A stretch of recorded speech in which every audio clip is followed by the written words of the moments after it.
ഇന്ന് കലോത്സവത്തിൻ്റെ last day ആണ്, day 2 എന്ന് പറയാം. അങ്ങനെ 7 മണിക്ക് ഞാൻ വീട്ടിൽ നിന്ന് ഇറങ്ങി ഞാൻ സ്കൂളിലേക്ക് എത്തിയത് 8:10, 8 മണിയൊക്കെ ആയ സമയത്താണ് കേട്ടോ. അങ്ങനെ ഞാൻ വീണ്ടും ഡ്യൂട്ടിയിലേക്ക് പ്രവേശിച്ചു. എനിക്ക് ടൈം കീപ്പറിൻ്റെ ഡ്യൂട്ടി ആയതുകൊണ്ട് തന്നെ ടൈമിങ് നല്ല നോക്കണം, അതുപോലെ തന്നെ പ്രോഗ്രാംസും നല്ല കാണും ചെയ്യാം കേട്ടോ. അതിൻ്റെ ഇടയിൽ നമുക്ക് സ്നാക്കും കാര്യങ്ങളൊക്കെ കിട്ടിയിട്ടുണ്ടായിരുന്നു.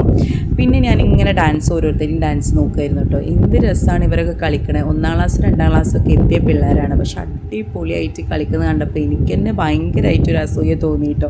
എന്തായാലും ചിലയിലൊക്കെ എനിക്ക് റെഡ് ലൈറ്റ് കൊടുക്കേണ്ടി വന്നിട്ടുണ്ട്, കാരണം ടൈമിങ് അത്രയും ഇമ്പോർട്ടൻ്റ് ആണ് കേട്ടോ. നമ്മൾ ടൈമിങ് നന്നായിട്ട് നോക്കണം. 10 സെക്കൻഡിലത് 10 സെക്കൻഡ് അപ്പുറം പോകാൻ പാടില്ല എന്നാണ്.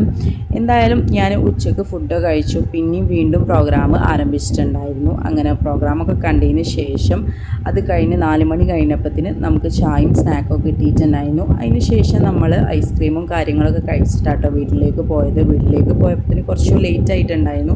എന്തായാലും സബ്സ്ക്രൈബ് ചെയ്യാൻ മറക്കല്ലേ കേട്ടോ.